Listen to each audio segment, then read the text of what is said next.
Thank you for joining us for another episode of Cryptocurrent. Just one quick reminder. Cryptocurrent is a cryptocurrency and blockchain education platform that's bridging the gap between the curious newcomers who are just discovering the space and the thought leaders who are shaping its future. All opinions expressed by Richard Carthon, the Cryptocurrent team, and their guests on this show are exclusively their own opinions. You should not treat any opinion expressed by Richard, the team, and their guests as a specific inducement to make a particular investment or to follow his financial advice. This show and any other Cryptocurrent production is exclusively for informational purposes.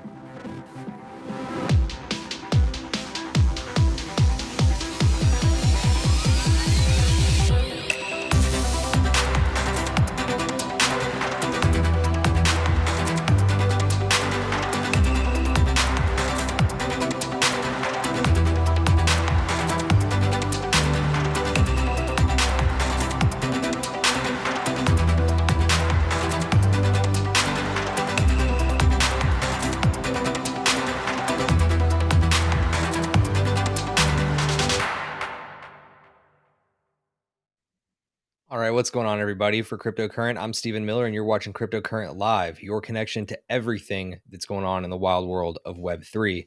As always, I'm joined by my co-host, Richard Carthon. Richard, how are we doing today?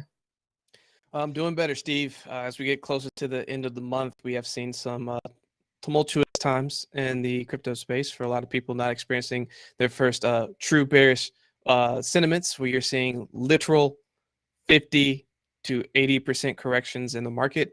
It's scary times, but again, there's light at the end of this tunnel. Things will get better, and we're already starting to see a little bit of prices starting to go back up today, a little bit of green. So who knows if this is the first leg up to try to overcome where current are, or if this is just more sideways movement. But I'm feeling optimistic. How you doing? You know, man, I'm doing okay, but through scary times, we want everyone in our audience to know that we're always here for you. So if you're brand new here, please do us a favor. Make sure you subscribe or follow us wherever you get your favorite podcasts. We do this show live on Tuesdays and Thursdays at 7 p.m. Eastern time here on YouTube, but we also recast it to every podcast platform after the fact. So we would love it if you'd come with us on this journey into Web3. In the meantime, we got a really exciting show ahead. So do me a favor, smash the like button if you're over on YouTube, or do us maybe a little bit of a solid over on the podcast platforms. Leave us a review. We'd really appreciate it. But in the show ahead today, we've got a lot going on. So we've got some big news out of YouTube to share with you today. We've got a really interesting tweet to take apart from our friends over at Netflix. And we also have another great segment of blockchain bets and crypto decrypted for you later on in the show. But if we can go ahead and get this thing started right now, we have a show to jump into. So as we like to do over here, we always start these shows with Buy Seller Hodl, which is our news segment where we tell you what's going on in the wild world of blockchain. So this is Buy Seller Hodl. Buy, sell, or hodl.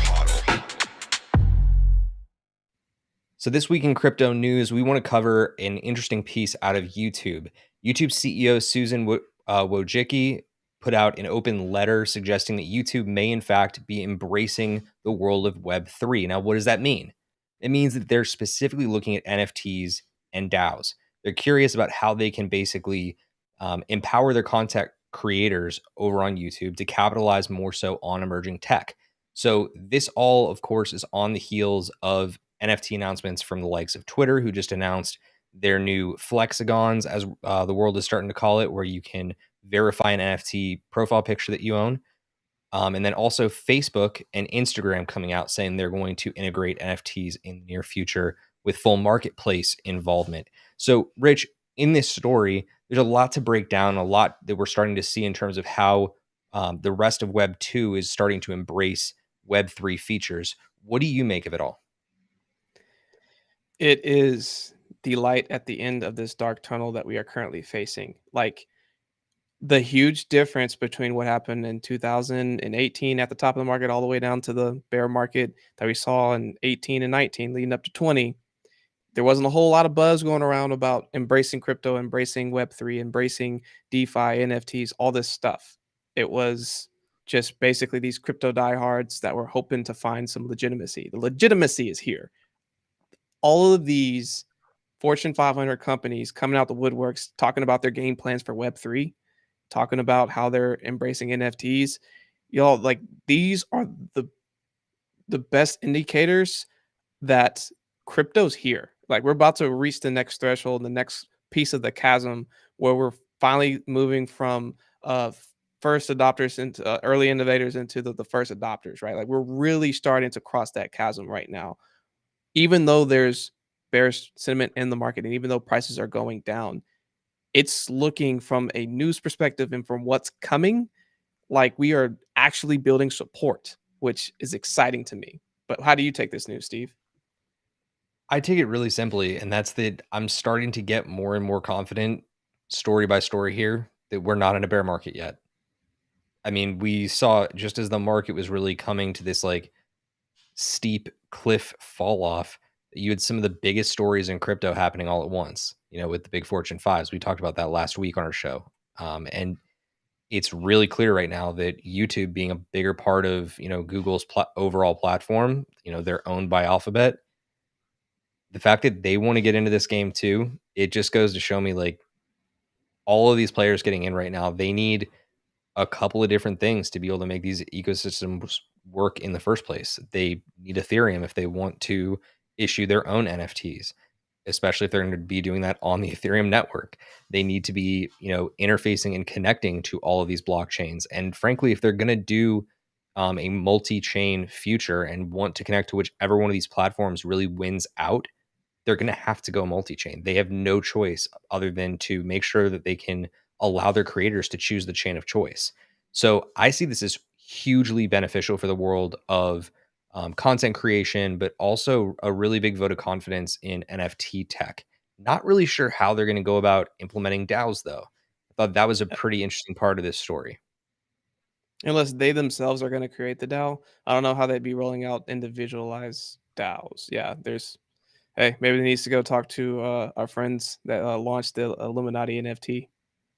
Yeah, man. Look, got a little alpha out of there for you for later too. Upstream and the team over at Illuminati, they may or may not have some interesting truth to leak out in the next month ahead with some government involvement. So we're gonna have to see.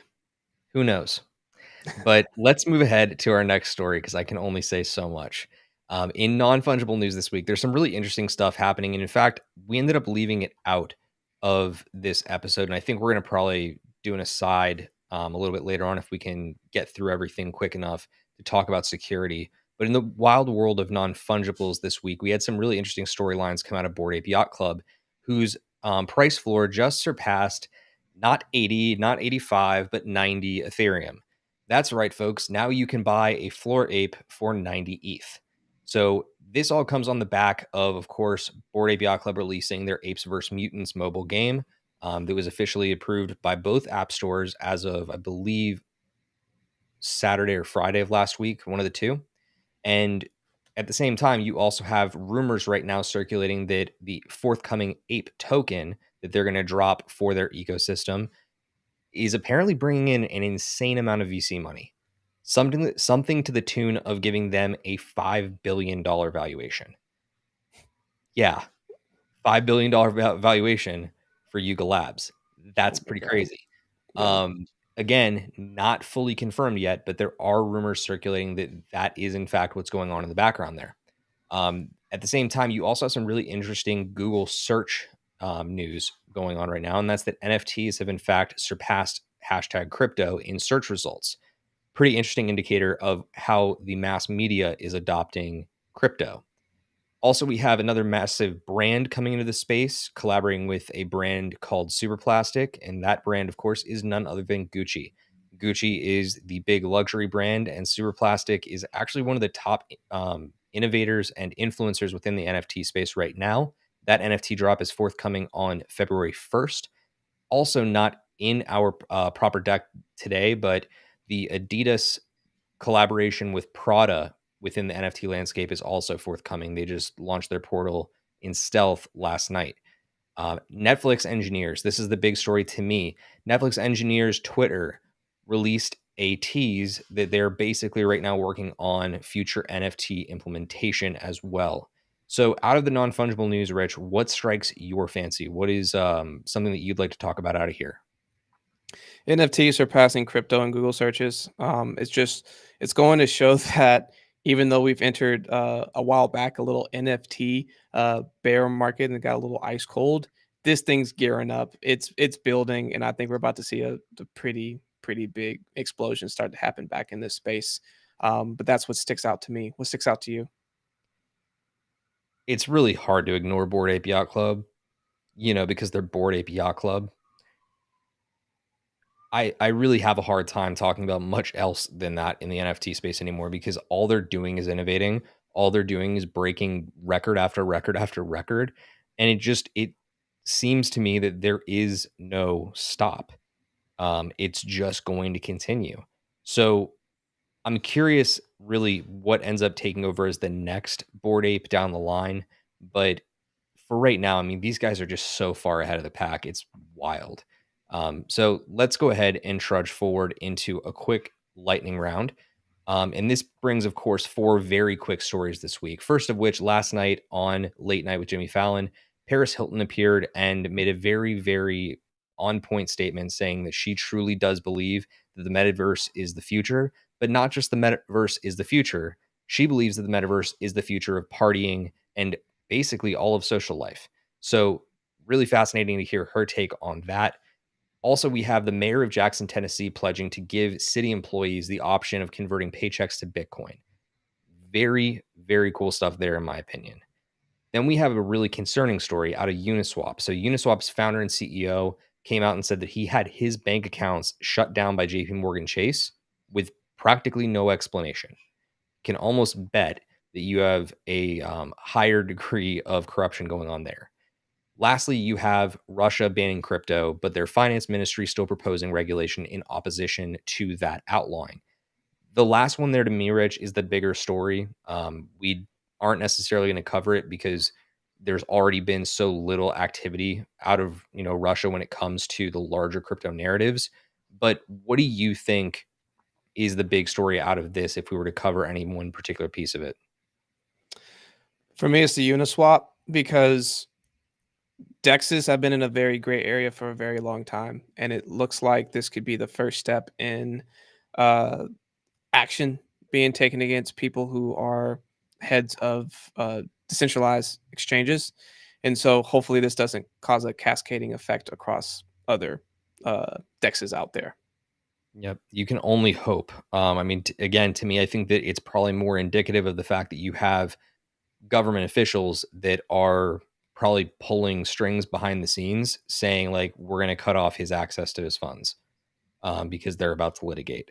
So, again, time will tell. What I'm saying here is truly mostly speculation, but we'll learn over time. I think that I'm really encouraged mostly by what we're seeing out of the government in terms of like local authority, because that mayor in Jackson, Tennessee, making that pledge, it's a really big deal because it's also on the heels of the mayor of New York City deciding to take his paycheck in a mix of Bitcoin and Ethereum. So I think that's pretty interesting. But let's go ahead and jump into our big educational segment of this show, which is known as Crypto Decrypted, where we break down one bigger topic that we think you need to be a little bit more knowledgeable of this week in crypto. Crypto Decrypted. So per the usual, here on Crypto Current Live, we like to break down a bigger topic and educate you, our audience, and help you take that next step into becoming an expert in the crypto space. This episode, we are bringing you a discussion on crypto communities and what that looks like at large. So, Rich, talk to me about what you want to get into here today and what you want to take apart for crypto communities. Absolutely. So for a lot of new people coming into this space, or even for people who have been in the space for a while and want to kind of branch out, want to start getting into some other ecosystems, I wanted to really focus around communities, where you can find them, and what kind of communities you can find within each of the platforms. So there's a big 4 that we're going to be talking about and focusing on today. We have crypto Twitter, Telegram, Discord, and YouTube. So again, each person that kind of comes into this space goes in different directions and wants to learn about different topics, whether it is how to do trading and learning charts, what cryptos to be looking at, what are NFTs and how do I get involved, looking at gaming, metaverse, you name it. There's all kinds of flavors for different people and what they want to be learning more about. And for each of those, there are different platforms and communities that can help you learn it a lot faster. And as you know, with anything with wanting to learn something, you have to be in proximity, you have to be around people and be where they are in order to interact and engage with them. So we're going to kind of break some of these down for you and help you understand places where you can look and target to join some of these different communities. And so the first place that we're going to start is crypto Twitter. So crypto Twitter is probably the biggest and most massive platform for crypto enthusiasts. I mean, if you look at the space, they have even made it to a point recently where you can make your profile picture NFTs. Twitter has always been one of the friendliest places for cryptocurrency and crypto enthusiasts. If you look at places like Google and Facebook and other places, they stopped ads, they kind of like shut down accounts, and Twitter kind of just embraced it in a lot of different ways. And again, it's a good place to be able to go and follow different types of people. So whether they are there's you have your crypto influencers, of course, you have people who are really big into, if you want to learn about a specific project, most of them have a Twitter account. And it's a great place where you can get a quick understanding of what are the latest things that are coming out, what big news announcements do they have, what's on roadmaps, etc. So you can learn about specific projects. One way that you could do that is actually doing Twitter Spaces. So Twitter Spaces actually, I know Steve, you've been engaging in a lot of them lately. Tell everyone how that experience has been. So to break it down for you, there was an application that was released last year that some of you may have heard of. It was called Clubhouse. This now ancient application was basically the place where all of YouTube Live for cryptocurrency kind of got its start. We started doing these streams out of Clubhouse, and it was entirely meant to be a point of engagement. It was our opportunity to talk about things live, and Twitter Spaces stole that concept and implemented it in their own platform.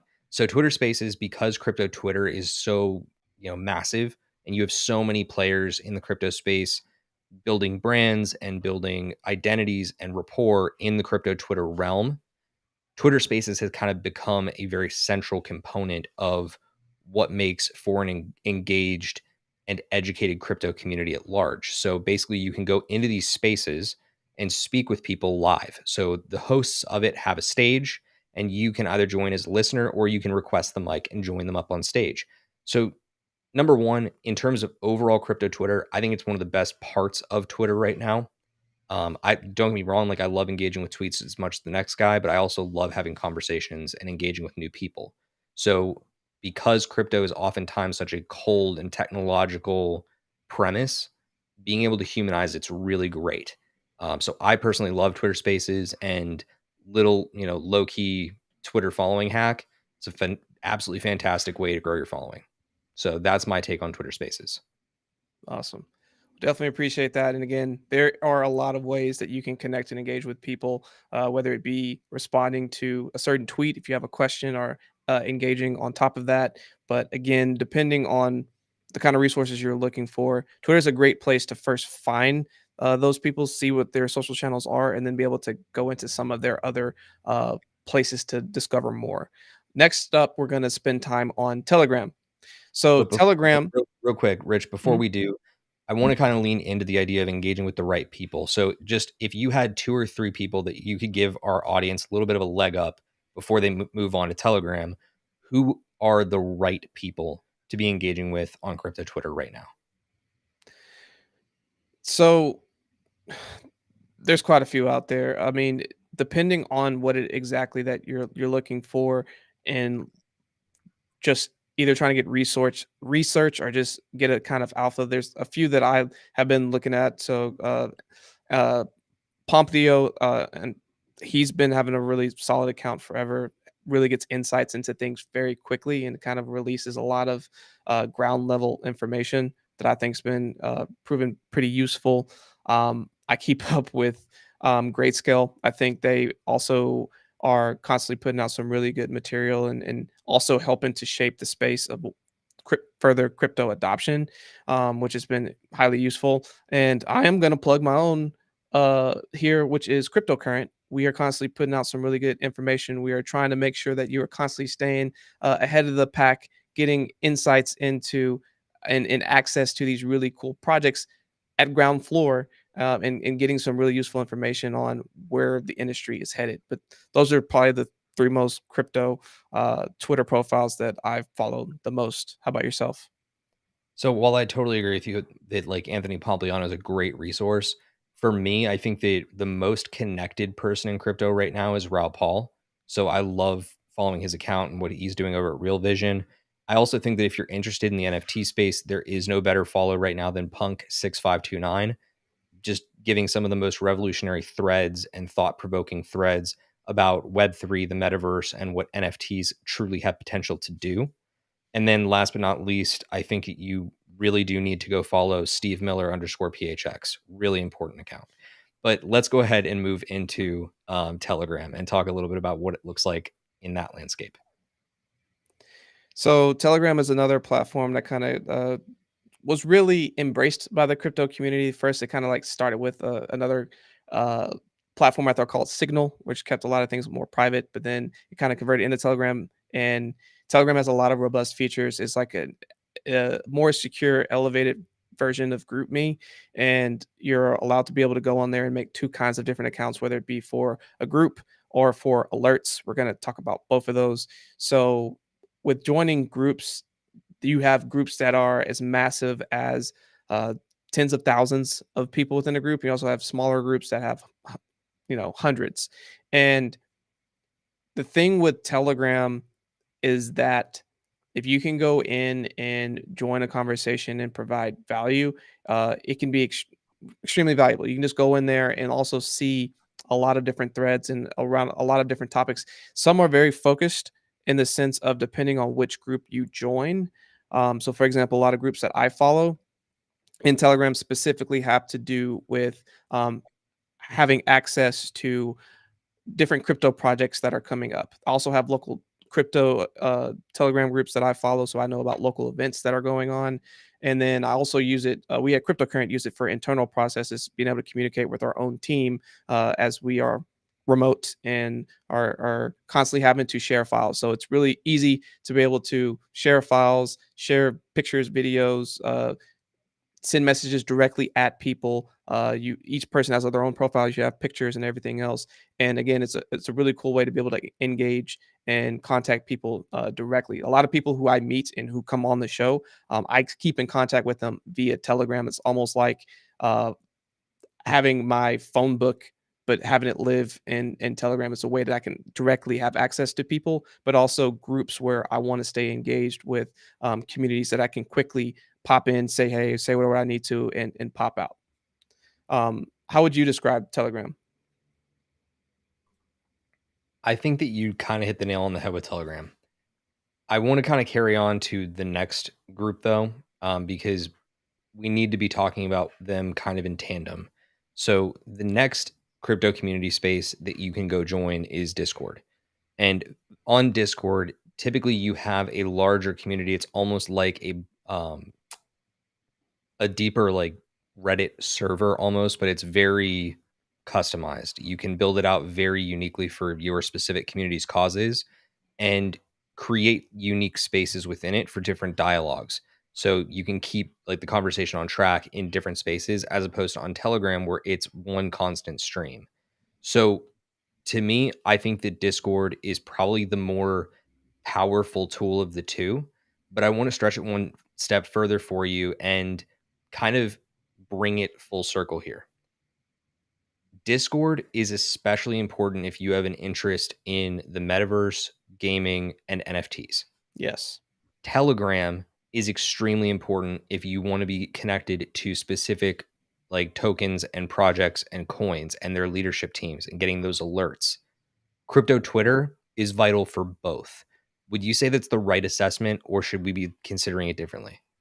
No, I think that's a good way of looking at it. I would say like Telegram is more of a one-on-one focused of here's how I can communicate with this crypto contact that I got, or like direct to a group that I'm in or with or want to be contacted with. And Discord is this much larger server of like layers of like layers on layers of community within a community. And again, you have to kind of ask yourself, like, what type of communicator you want to be in this world, right? How do you want to participate in communities?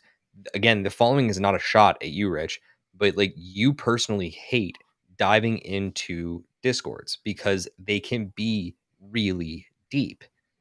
But Overwhelming at times.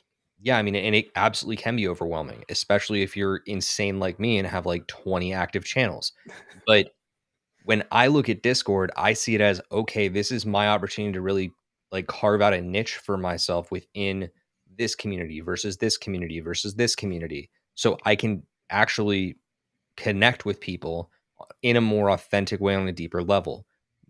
Whereas on Telegram, I think it's a lot more short-term attention span, right? Yeah. Because you have to be like in the conversation in that given moment because you wait 4 or 5 hours and the conversation stream is on something completely different. Yeah. So that's why I kind of have to give that preface. Telegram, big time for the crypto announcements, big time for the crypto communities at large and ICOs. Discord is an absolute necessity, especially if you're going to be in NFTs. And Crypto real quick, what I want to add one more thing about Discord that I think unique as well. That's a really cool place to also potentially be in really great opportunities for NFT projects and being able to whitelist and even find alpha groups. Would you say that that's fair? I would say that's fair, but I would actually say as of today, you have just as many opportunities to whitelist via crypto Twitter as you do via crypto Discords. And I can only say that because I literally got whitelisted in 3 projects today in Twitter Spaces. I've had way less experience, you know, actually actualizing. Yeah, let's go with redundancy there. Actually actualizing whitelists on Discord because oftentimes there's so many bots. There's so many bots that people can find different loopholes and ways of like finagling into a Discord channel that are programmed to engage, that are programmed to say GM, GN, hello, whatever else, and just like fake engagement in the channel because most of the time, if you prove that you're an engaged community member, admins will give you a whitelist for being engaged. It's starting to become less so, and that's why in Twitter Spaces they can tell who's real because they're actually talking. Right. So to me, I kind of am starting to lean that way, but you're still right, right? Like Discord is extremely valuable for those types of purposes and building authenticity. So let's move on to where we are right now over on YouTube. Talk to me a little bit about what you think about YouTube for crypto community. So YouTube is definitely your long form. Let's go catch up on content. Let's go absorb some information and let's be part of a present conversation. So, of course, you have your live streams and you have educational videos. And unfortunately, you also have your shills. And they sometimes can be finagled and finessed within your educational videos as well. So we're going to start with live streams. What we're currently doing right now.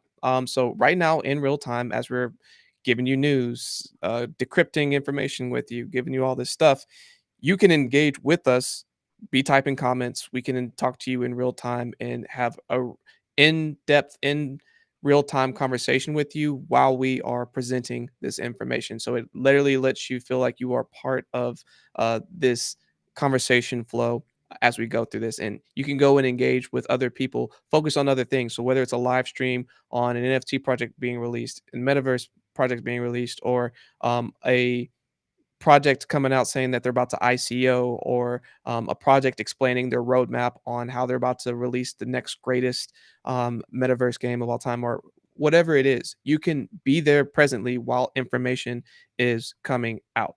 Now, going towards more like educational videos, which are one of our hosts, Chris, does a really good job with crypto basics and with some of our interviews and with other things that we have going on, where you can go and just learn some of the basics. Or even if you want to go, one of the places I went when I first got into the space for crypto and to learn about charting, the chart guys have some really good information on doing charts, I learned about trading view on there, learning about, move averages, a bunch of other really cool things set up to understand how to do some technical analysis.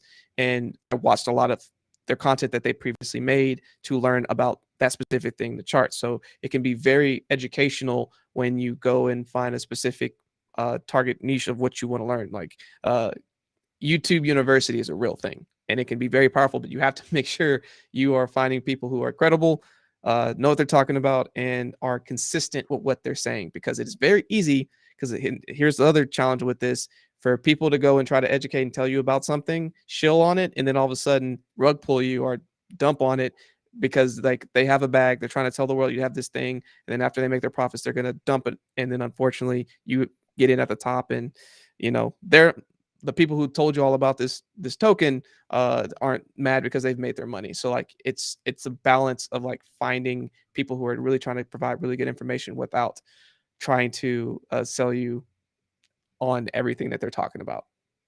Yeah, and I mean, I think you bring up a really good point there, and that really has to do with finding the right people on YouTube, just as you're looking to find the right people on crypto Twitter, because oftentimes some of the most like smart people that are making educational content on crypto YouTube are finding ways to integrate shills into their content.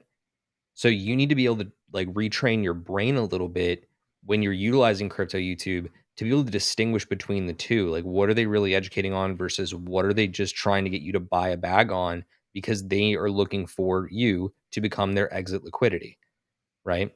You need to be able to differentiate between the two. But you're right, live streams are a really great tool as well here over on YouTube because you have the ability to engage in chat. One of the best crypto YouTubers that I followed for a while was Cryptos Are Us, George. George was great about chat for a while until he wasn't. That's why I no longer follow George. But there are plenty of others out there that will actively look in their chats and take questions. They'll actually want to engage with you. So you're able to start forming, I wouldn't call it a tight relationship, but a loose relationship with these folks so that maybe if they have a crypto YouTube, maybe they also have a Discord channel where you can go and connect with them after the fact. And then all of a sudden you're building a relationship and you're building rapport with this person by participating with them on multiple channels. Just kind of an important thing to think about. But while we've got this all kind of wrapped up together, what are the final thoughts that you have on crypto community? The crypto community is very impactful in that people are very open to have conversations, give you information, and give you tools to start your journey or to get to the next step in what you're trying to accomplish. There's a lot of very educated and smart people in the communities, but there's also I don't want to say the opposite, but people who don't necessarily have the best intentions, and you can definitely sniff them out pretty quickly once you're within the community can and find the difference between an authentic person that's trying to help versus a person that's ultimately trying to shill or find a way to get you to do something for their benefit. So get engaged, try out these different types of communities across these different platforms, find the ones that make the most sense for you. And I would say like figure out how you can find one of these that makes sense and go deep there. And then like after you have a really good basis and understanding of that platform, then try another and kind of go from there. Like you can be spread too thin where you're trying to do everything and you're kind of just surrounded by just too much energy of a lot of communication all at once.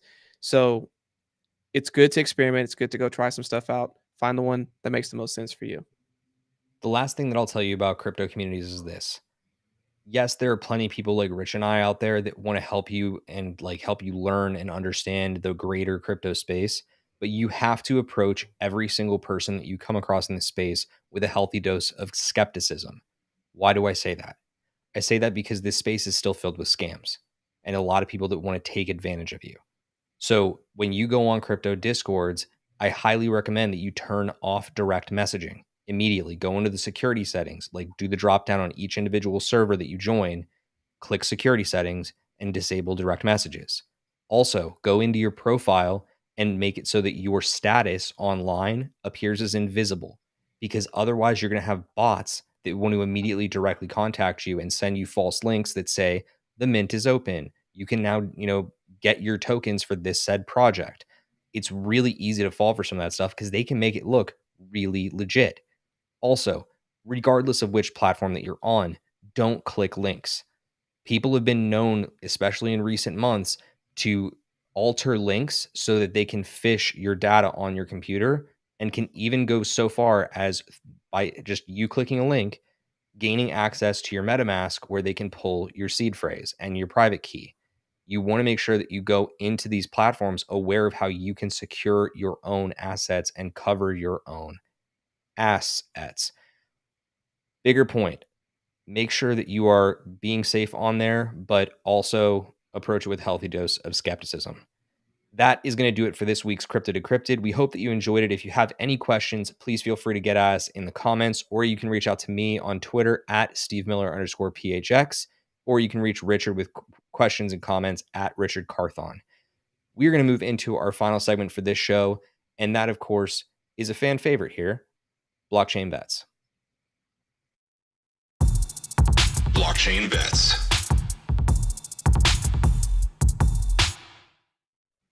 So it's no secret here on Cryptocurrent, we are a bunch of degens. We love to pick big winners for when the market's down and even when the market's up. You had our picks at the beginning of this month with a Blockchain Bet segment where we were telling you our top picks for the month of January. We then broke down for you the following week our top picks in terms of NFTs for the month of January. Right now, because the market's down and we see a lot of opportunity in the blood in the market, we want to give you our picks for where we personally believe there is the most upside opportunity in these down tokens. So we have three categories. We have the blue chip, so any token that's in the top 50. We have the mid cap in terms of coins that have market cap positions 50 to 300. And then last but not least, the Degen Casino, where Richard and I play the most. So Rich, talk to me about your blue chip pick. All right, my blue chip pick is a fan favorite, aka one of my favorites that I think is super undervalued. We have Polkadot. So Polkadot is another ecosystem play. Polkadot is coming off of a 3-month, I think, time high of around $55, and it retraced all the way down to close to 16 cents, and it is chilling around 18 cents right now, just in the last week. I believe Polkadot is down to the tune of about 20, here, let me pull this up, about 20 some percent. So they have been absolutely crushed, 27%. So as I look at things to be looking at into, regardless of whether we're continually going sideways or if we're potentially about to go down a little bit more before we see our next leg up, I mean, Dot is a solid project that is has a really great entry right now. And again, Dot's going to be around, so that is going to be my pick. So for quick clarity for our audience, at the time of this recording, the price of Polkadot is hovering right around $18, not 18 cents. $18. My bad. It is in fact, to confirm, down about 20% for the week, but it is still down about 50 to 65% when you're looking at from all-time high. Yeah. So just wanted to make sure that I gave that quick clarification corner for our audience. My pick this week in the blue chips is going to be Avalanche. Avalanche has gotten absolutely decimated, similarly to Polkadot, since its all-time highs. Why? Because of course the market's down. It shouldn't come as a surprise to you guys anymore if you've been listening to this show for a while that multi-chain coins and the smaller alts get absolutely smacked when Bitcoin gets even, close to a 40% pullback. They'll do an 80. So in the case of Avalanche, we're below a 50% pullback right now from its all-time high, but the opportunities for Avalanche going forward, very clear, because it's positioned itself as a forerunner in multi-chain technology. So to me, I think Avalanche has a lot of upside, not just in the short term, but in the long term as well. So my pick in the blue chip category is Avalanche. Let's jump to mid cap, Rich. Who do you have? So my mid cap is someone that we've had on the show twice now, Kadena, and they are a scaling solution for Ethereum. And like, there is a ton of great things, I think, in line their roadmap that could be coming out this year that could help them get back to their all-time highs, which were reached last year of about $27. So in the last week, again, it's down like 35% from its all-time highs. We're looking at nearly a 70% pullback. So again, it could potentially continue to trade sideways. It could go down a little bit more, but all the same, not a bad entry price for a project that has a ton of upside. And that's why I'm going with Kadena. See, I really do like that pick quite a lot. But for my pick this week in the mid cap, I've decided to go with Moonbeam. And for those that are not familiar with Moonbeam, Moonbeam is the cousin of Moon River, who is currently built out over on the Kusama Canary network for Polkadot.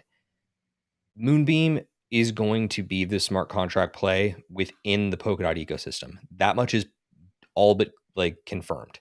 So when I look at the market and I look for the next gen smart contract platform that is truly built to bridge between networks, especially those that are EVM compatible, and EVM standing for Ethereum Virtual Machine, Moonbeam is going to continue to be the leader there because they've already tested their product with Moon River.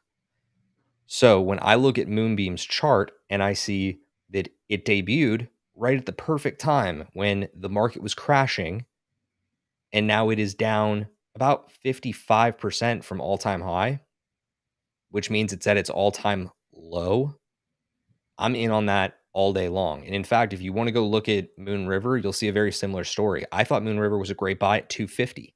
It's in the hundreds right now. So I would look at either of them, but I like the product that's actually being deployed to market and is going to be most public facing in terms of like an active mainnet, and that's going to be Moonbeam. But let's move into DGen Casino. I think your Moonbeam's a solid pick as well. All right, Degen Casino. So again, when we talk about Degen, we are talking about risking it for the biscuit.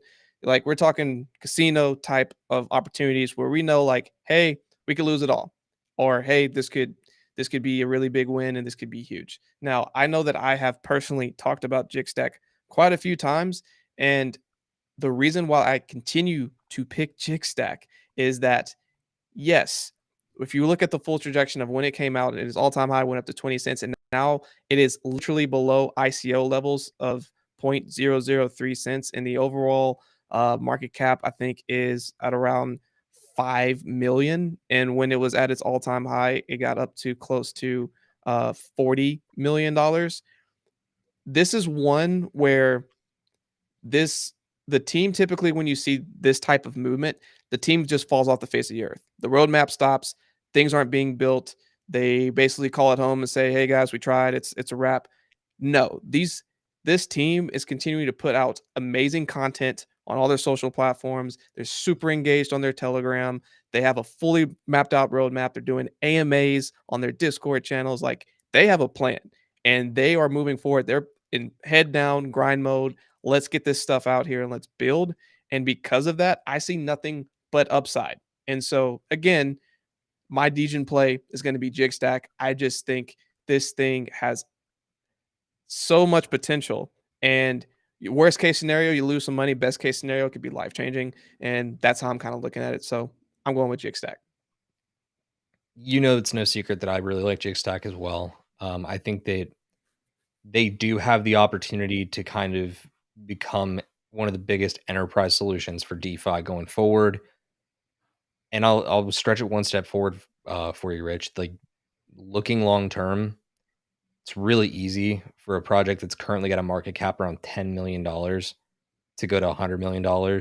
Like somebody just needs to snap their fingers and that happens.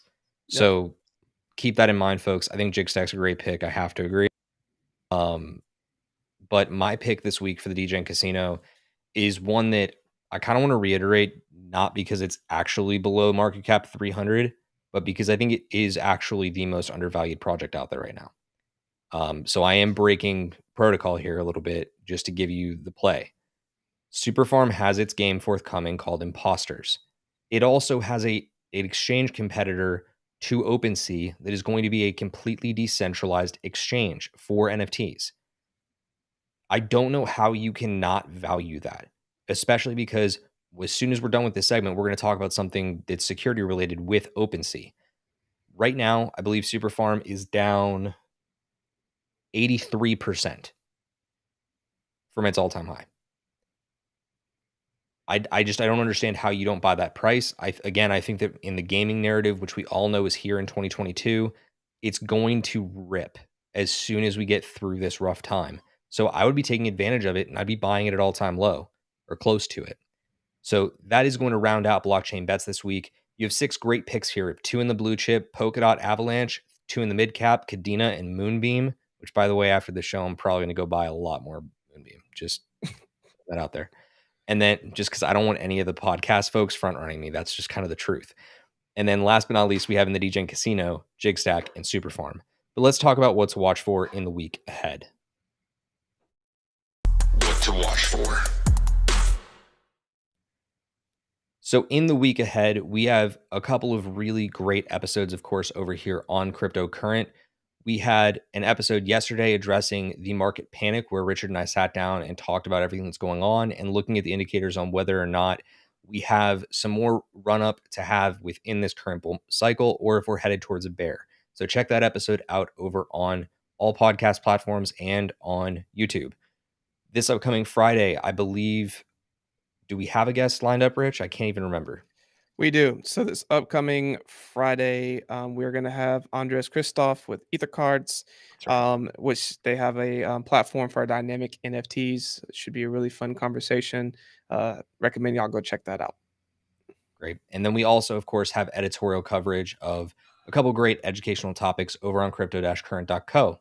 Now, before we go, what to watch for is the big question this week. And I think there's one big thing that we all need to be watching out for, and that's especially if you are in the NFT world. It was announced just yesterday that OpenSea, in fact, had a massive exploit, a loophole of sorts, where if you had listed an NFT for sale, Rich, say it was your Bored Ape, right? And you listed it for sale way back when it came out for like 0.77 Ethereum. And then you decided to transfer it to a different wallet that you still owned. But then you decided after the fact to transfer it back to that wallet where it originated. There was a loophole that allowed somebody to source all of those listings, because as soon as you list something, it doesn't necessarily mean that it goes away. If you transfer it back from that second wallet, the listing still exists for that specific item as it relates to the original wallet. So somebody was able to actually strip a Bored Ape from a wallet for 0.77 Ethereum.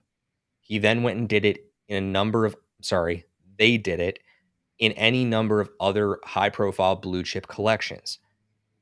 This is to say that you really do need to take the time, as you're using platforms like OpenSea and Rarible and any other exchange, to delist your items if you're not going to sell them. I understand that costs gas, but right now there's nothing more important than protecting your assets. So you have to either delist them or relist them at the price that you intend to sell it at. Do you have anything to add on this? Because this story was like an enormous story yesterday.